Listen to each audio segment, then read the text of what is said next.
Good morning.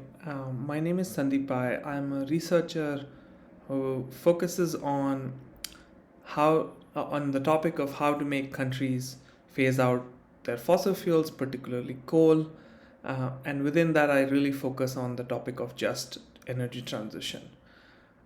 So today, I'm going to be talking about my memo, um, and the title of my memo is "Understanding the Arc of Just Transition."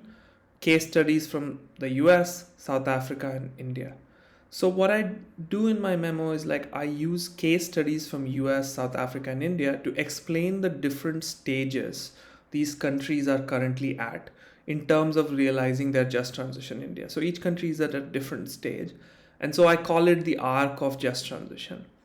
And then what I do is that using these case studies, I provide some recommendations that are applicable for countries working on just transition. So that's the crux of what I'm going to explain. So the first part is to understand that different countries around the world are at different stages of coal transition. So you have OECD countries where the coal fleet is old. Many OECD countries like US have found shale gas and the renewable energy is growing. And in these countries, coal is in terminal decline. But not all countries are the same. You have countries like South Africa where coal is providing almost 90% of their electricity. In that country, coal is not declining. It's not in any kind of decline. However, the growth of coal sector has plateaued and it's not going to grow further. And then you have countries in Asia, for example, like India, where coal is still growing, although slowly compared to how it was growing 10 years ago or 5 years ago. Nonetheless, coal sector is still growing. The capacity is growing, the generation is growing. So you have these different categories of countries. Therefore, you can imagine that their just transition agenda is quite different from one another. However, having said that, there is a lot of momentum into the just transition debate and policy work. There are national governments, there are state governments, there are companies, unions, all of whom are working in different parts, all of who are working to further the just transition agenda in different countries. And the just transition has gained even more momentum after the G7 or rich countries, constituting G7 countries, have declared just transition partnerships with coal-dependent emerging economies like South Africa, Indonesia, and recently Vietnam. So with all these developments, there's a lot of momentum in the just transition space. However, one needs to understand that countries are at really different stages of transition and what I call it the arc of transition. So as coal is in decline in many OECD countries, you can imagine that in those countries, there is a very active just transition agenda because workers are losing jobs, communities are losing revenues. So I call these countries as implementation countries. They have formulated policies, they have implemented policies, they have laws, they have budgetary allocations on just transition. One great example of that is the United States, where starting from the federal government under different legislations that were passed in the last year and almost 2 years, including the Inflation Reduction Act, collectively sets aside almost $100 billion to help energy communities, including coal communities. So this is an example of an implementation country. Beyond the federal government, you have states like Minnesota and Colorado and New Mexico who have explicit legislations on just transition. So there's a lot of activity going on in US, both at federal and at the state and even at the local level on just transition.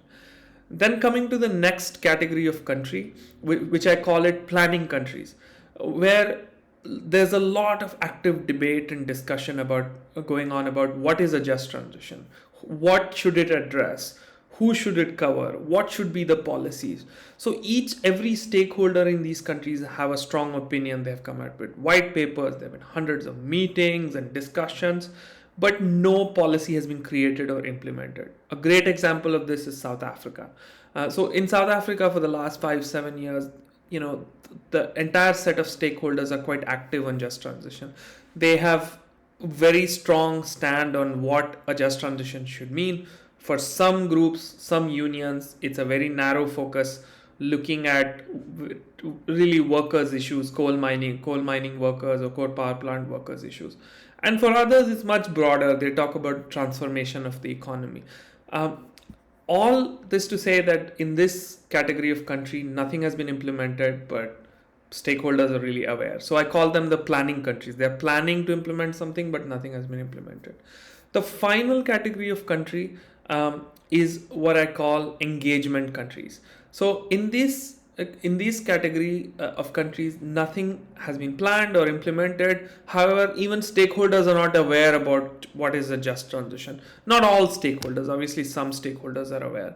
A great example of this is India, where just transition is a fairly new topic. It's a topic started maybe 4 or 5 years ago. It's mainly driven by researchers and and think tanks within and outside India.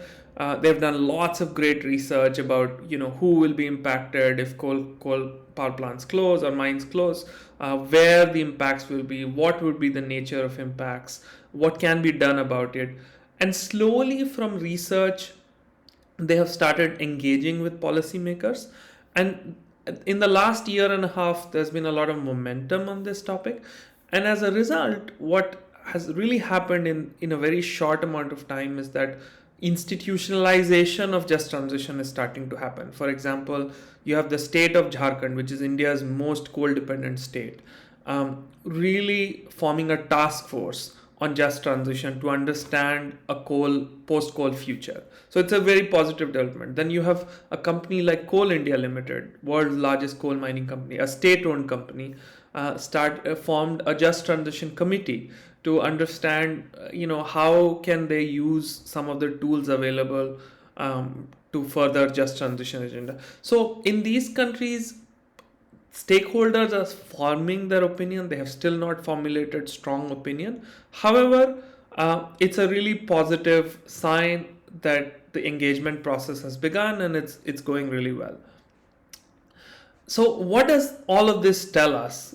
As we understand this arc of transition, what does all of this tell us? So it tells us a few things, and I will provide some recommendation based on this. First of all, the Just Energy Transition Partnership is a really crucial partnership between G7 and emerging economies. It's important to tailor just energy transition partnership based on countries' reality or where the country stands in the arc of transition. So, for example, I know that G7 is trying to form a just energy transition partnership with India. There's no point talking about policy with India right now. I think stakeholders are not even aware of just transition. So the focus should really be about sensitization of stakeholders within India, institutionalization of just transition within India. So that's one recommendation. So tailor just transition policies based on countries' stand in the arc of transition. The second recommendation that I have is about creating peer-to-peer network between policymakers in different countries. So what I mean by that is, like, as countries are in different stages of transition, it's important that they talk to each other. Like, a US has gone through a 10-year planning of just transition. India need not make the same mistakes or can learn best practices. So if countries form these peer-to-peer networks, they can really help each other out in the transition process. There's lots of these clean energy peer-to-peer networks, but none at the just transition in the just transition space. And I think there is a wider need to create such a peer-to-peer network. And the final piece is that there's a lot of research going on just transition, asking really interesting and important questions with different methodologies in all of these countries. It's important that researchers also form a network to understand the methodology, to understand how the data is collected, it's used, its implications. So my third recommendation is to create a research network of researchers in different countries that are active in the just transition space. So that's kind of what the memo covers. Thank you so much. and I really appreciate your time. Thank you.